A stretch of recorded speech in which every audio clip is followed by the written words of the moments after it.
All right. The third cause of a seven-figure internet business is products and services. Okay, products and services.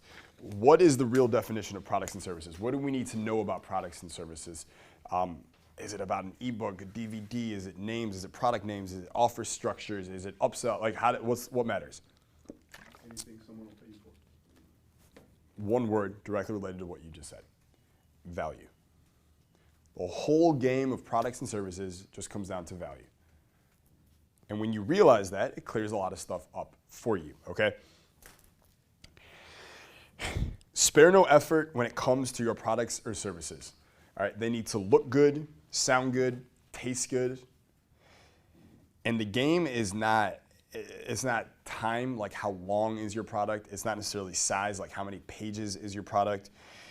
And honestly, it's not even results. It's not even about the results your product delivers, okay? The game is value. We get paid for the value. And what I mean by this is what your customer perceives to be a high-value product or a high-value service is not necessarily what you perceive to be a high-value product or a high-value service. What we care about is delivering a product or service that the end user, the customer, feels is valuable. Okay, it doesn't have to be valuable in our eyes. It has to be valuable in their eyes. They have to feel it's valuable. They have to see that it's valuable. And just to show you the difference in time, right? Like when I'm 23 years old and I have this dating company and it's starting to do better and I'm making $20,000 a month, that's great. And I'm buying all these business courses out there. How do you get a seven-figure internet business and how to increase phone sales? I'm trying all these different things. And none of them are really working. I've spent thousands of dollars on different products and it's like, what the hell, why am I doing this, right? I mean, you spend thousands of dollars on products and then each one's 6 to 10 hours. So now I'm down like 40 hours, a couple grand on these different products. Nothing's changed my bottom line. And then I get in a room with a guy who's running a $150,000 a month business. And in 5 minutes, he rewires my brain. He shows me some different shit I can be doing with promotions. And then I'm off and running. And then in 4 to 5 months, I go from 20 grand to 100 grand. Okay, 5 minutes with him netted me more than 500 hours with different business courses would have netted. The value I got from 5 minutes with him was significantly more valuable than the 40 hours I had spent on these other online business courses. Okay, the name of the game is value. It's not how long is the product. It's not how big is the product. In my eyes, what is valuable is results. Results are the most important thing to me. So in those 5 minutes, I got results. That's immensely valuable to me. But I'm not the only one. There are people out there who don't give a shit about results. They say they want results, but really what they want is to feel a part of a team. They want to feel like they belong. Or they want to feel like they got a good deal. Okay? Or a lot of times people will just confuse buying a product with achievement. Like not using the product and getting the results as achievement, just having the transaction go through and I did it, that to them might be valuable. So we have to know what's valuable to different people and provide that to all of them, all right? So it's not about how big it is, how long it is, or anything like that. It's about value in the eyes and the perception of the customer, okay? And the power of online, I'll start with a quote from Jim Rohn. He said, "Whoever renders service to many puts himself in line for greatness." Okay, whoever renders service to many puts himself in line for greatness. Great wealth, great return, great satisfaction, great reputation, and great joy. Okay, and that is the power of online. He said, whoever renders service to many puts himself in line for greatness. With the internet, we can put ourselves in service to many, many, many, many people, more than we ever could in the past. So here's what I want you to think about in terms of, remember we were talking before about how some people spend all their time in the marketing and they don't give a shit about the product? Do you guys remember that? And then we're talking about these. And there's other people out there, by the way, who spend all their time on the product and almost no time on marketing. These are the people who are like, my product's good enough. It'll sell itself, all right? Which is that whole myth. It's like, these are people who refuse to accept the way the world actually works, the way business actually works, right? And here's how I see it, okay? I see it as wolves versus sheep, okay? The wolves are the one who spend almost all their time on the marketing. They're like, I'm just a wolf. I'm gonna eat their neck. I'm gonna get their money. And the product is whatever. I'll outsource it, right? It doesn't matter. It's all about the marketing. It's about making the sales. And then you have the sheep who are like, I don't want to market. I don't need to sell, right? They're like, Apple doesn't sell. Right? McDonald's doesn't sell. Four Seasons doesn't sell. I don't need to sell either.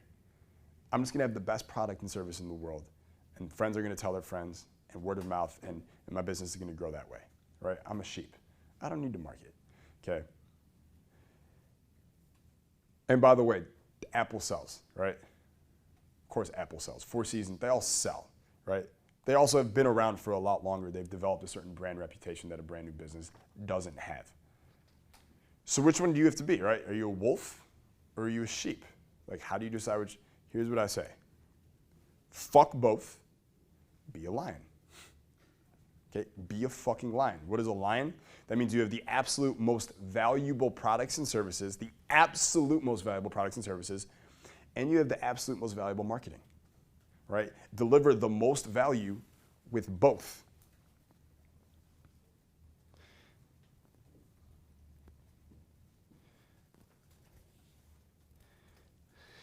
And that's the game. Because here's the thing. We're going to talk in a second about how to make your products and services more valuable, like actually more valuable, and valuable in a perception way. Because there's not much of a difference, is there? If someone perceives something to be valuable, even if it's not, is it valuable? Yes, right? Yes. So like for instance,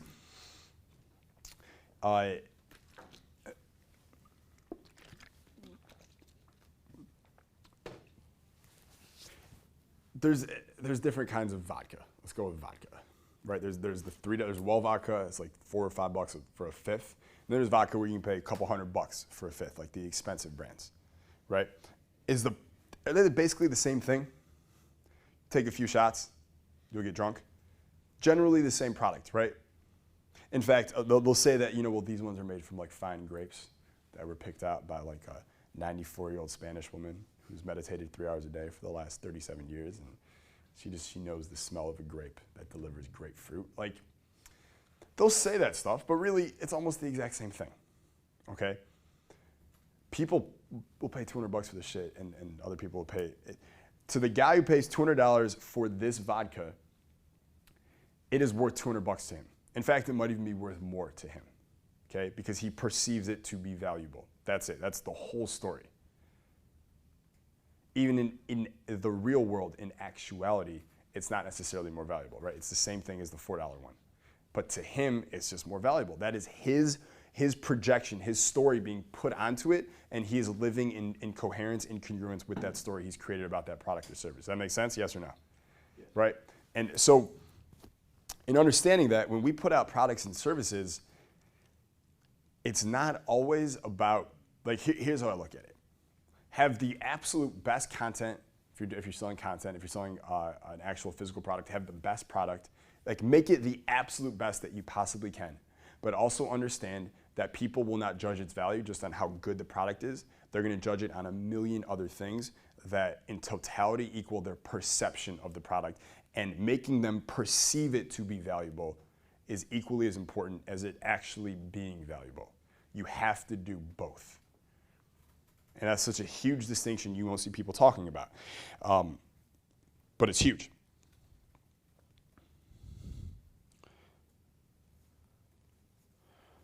Okay, but we're going to talk about that in a second.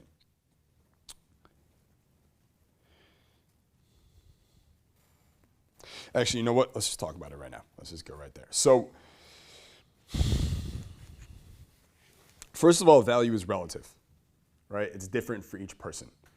If you're hungry, food is 10 times more valuable to you than if you just ate. Yes or no? Of course, right? If you love cars, then a Porsche is more valuable to Roberto than someone who's like, I just walk everywhere, I don't want a car, right? Cars is gonna be more valuable to you. So it's always relative to different people. But what are the key factors, the universal factors that are at play for everybody when they are unconsciously doing a quick math equation and deciding how valuable something is, all right? So let's go through a list right here. First thing to know, some people, they want the emotions associated with the product. So some people might buy it because of what it says about themselves as a person. They're literally buying self-esteem. Some people buy Gucci stuff not because they think it's so well made and it's such beautiful clothing or whatever, but they buy it because of the association. Because now they can say, I'm someone who buys Gucci, therefore I'm a high status person. Therefore I have high self-esteem. They're buying self-esteem. They're buying for the emotions. Other people, they just want the results. That's what's valuable to them.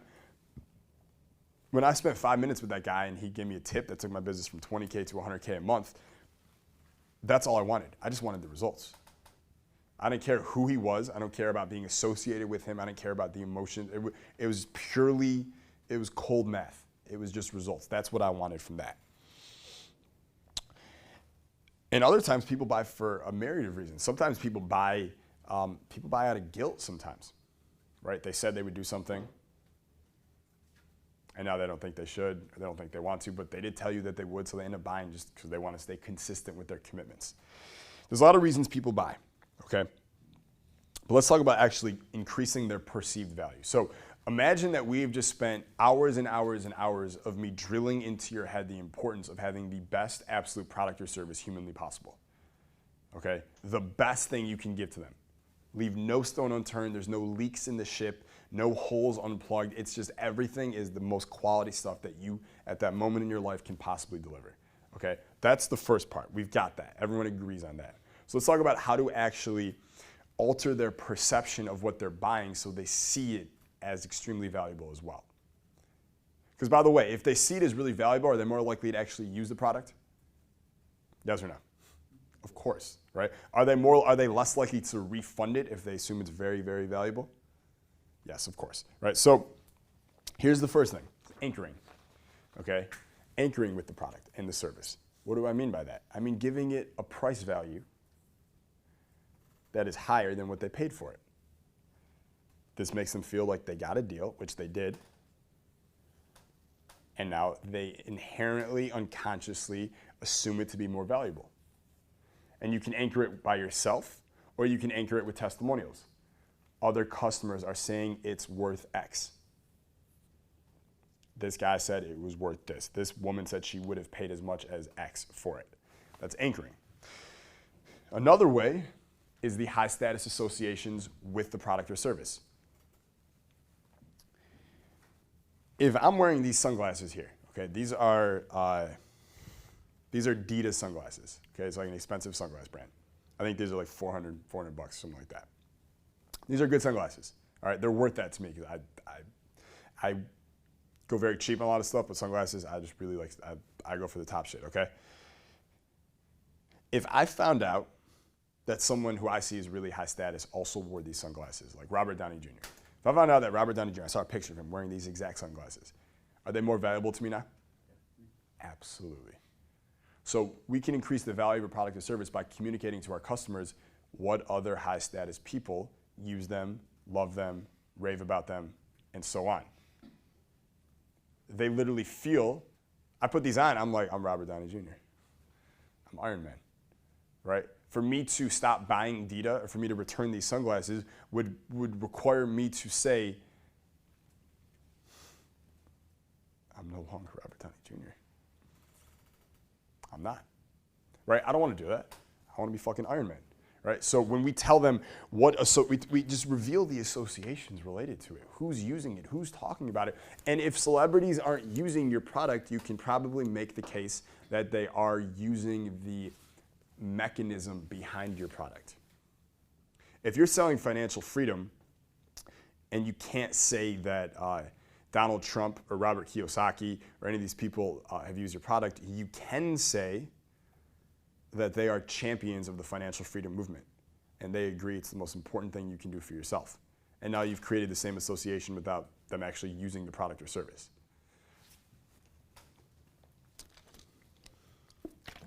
Here's another one. Tell them it's valuable. This actually works, okay? Just by telling someone to be valuable or be very careful with it, it's extremely rare. Or be careful with it, it's extremely valuable. Or be careful with it, very few people have discovered the secrets you are about to uncover for yourself. They are extremely valuable and should thus be treated as such. You're like, oh shit, this is valuable.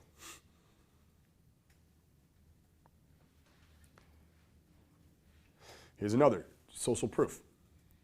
Okay, this is the numbers game, the safety in numbers. By letting them know how many hundreds of other people are currently using the same thing there, how many thousands of others, hundreds of thousands of others are currently using the same thing that they are themselves.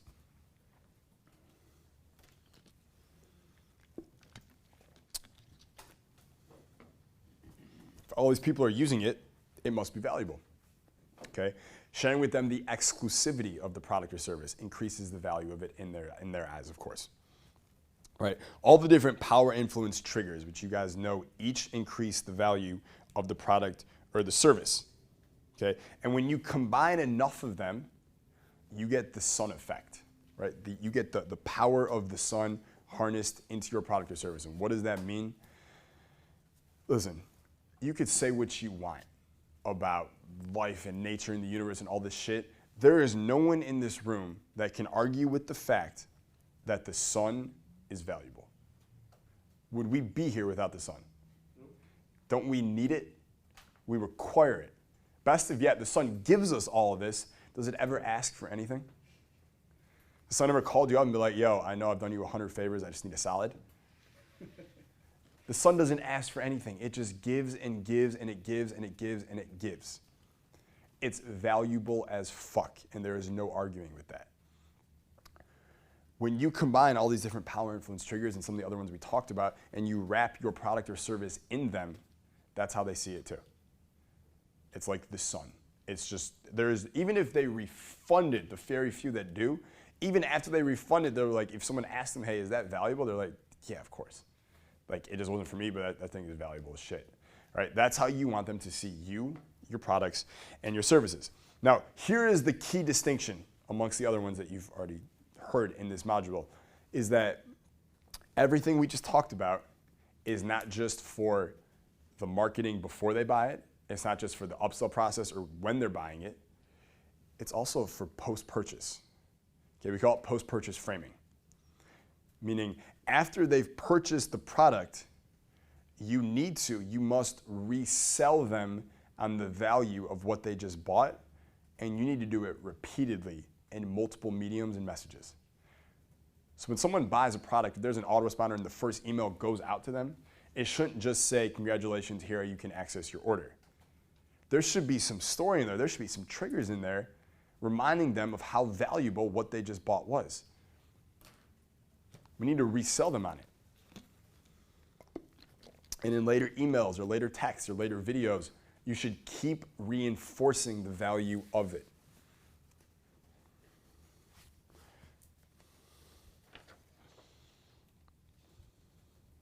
And what happens is when you do this, they buy the product, or they invest in the product, or they invest in the service, and they don't want to leave your yard, right? They're playing in your yard, they bought the beach ball, they see the other stuff they could buy, but they're happy there. Because, dude, I'm almost tempted to say 51% of it is them just thinking that it's valuable. Them just believing themselves that it's valuable. Because if they believe that, they don't want to let it go. If they believe that, they're staying there.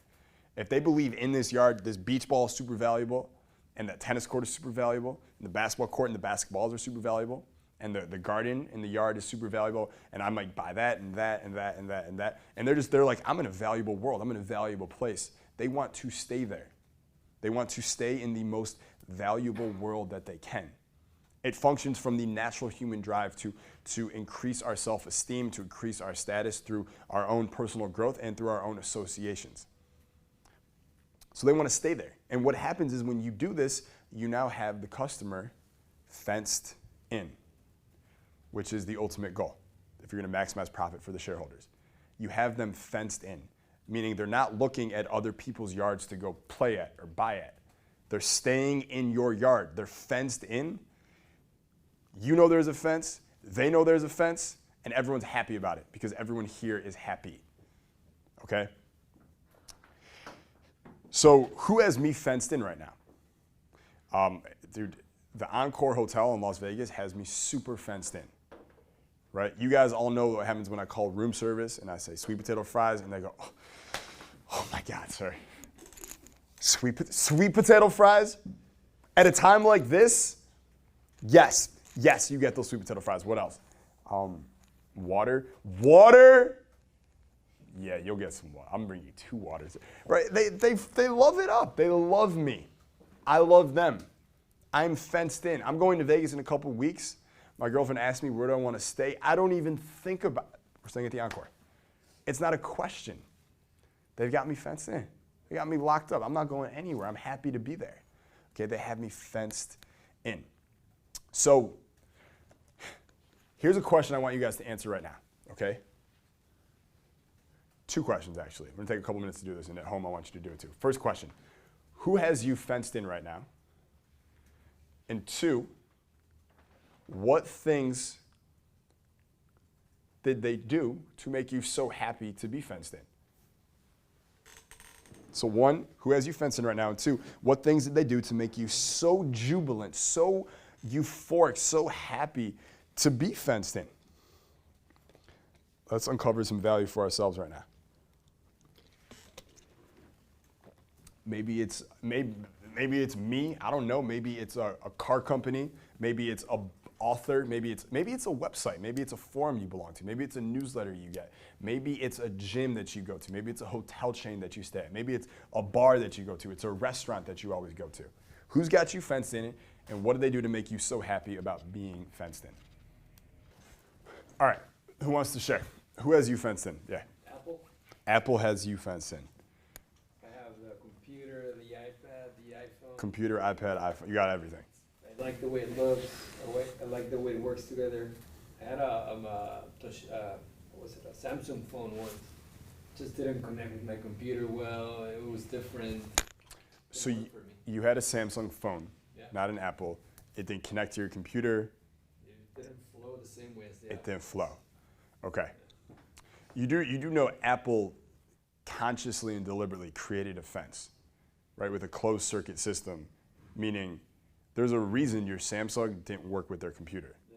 What works with their computer? Yeah. Their phone, no one else's phone.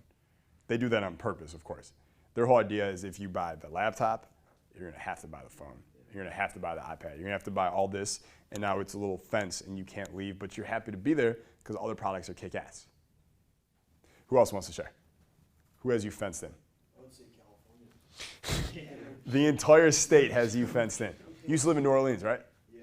Okay, so from Louisiana, it's down south, man, and it is south. And now you live in San Diego. What has California done that's got you fenced in so happily? Well, I brought the rain over here. It rained all January and February, so that was good. California needed it, so I brought life back here. But now I'm happily fenced in here because, I mean, everyone's open around here. When I was back in Louisiana, I felt like there's a lot of limited beliefs and mindsets. There's a few good ones, but overall I wanted more. There's a lot more of that out here. The weather's consistent. I mean, I haven't gone skiing out here yet, but I know it's not far from where I am. It's a driving distance, a few hours. Then there's the beach, and there's still so much more that I haven't seen.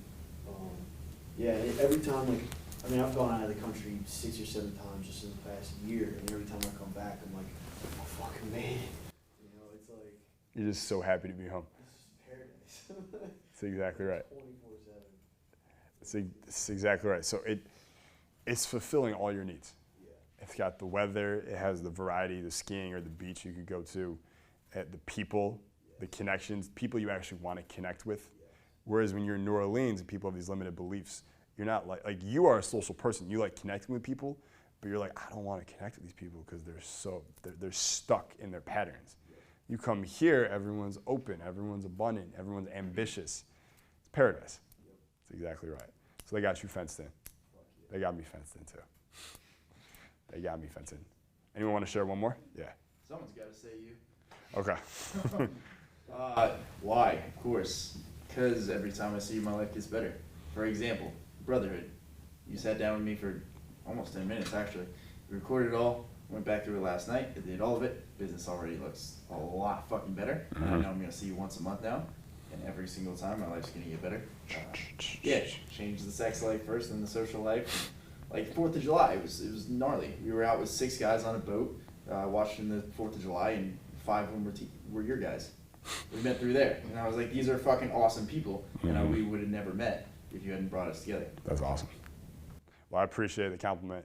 And yeah, I mean, obviously, like I was saying before, the delivery of the product and service and making it all fucking amazing is the marketing tactic, right? And I say tactic kind of facetiously, like jokingly, like I would do that anyways, but that's what happens, right? When you deliver things at that high of a level, why would you go anywhere else? You're like, my life gets way better every time I see you. That's pretty good. I'm not the sun, but I'm working on it, right? So yes, that's awesome. So I'm gonna finish up this module with one quote from Jim Rohn, all right, that I think is a really cool quote. I changed it a little bit, but I'm still gonna give him credit, all right? He said, don't bring your need to the marketplace, bring your value, okay? Don't bring your need to the marketplace, bring your value.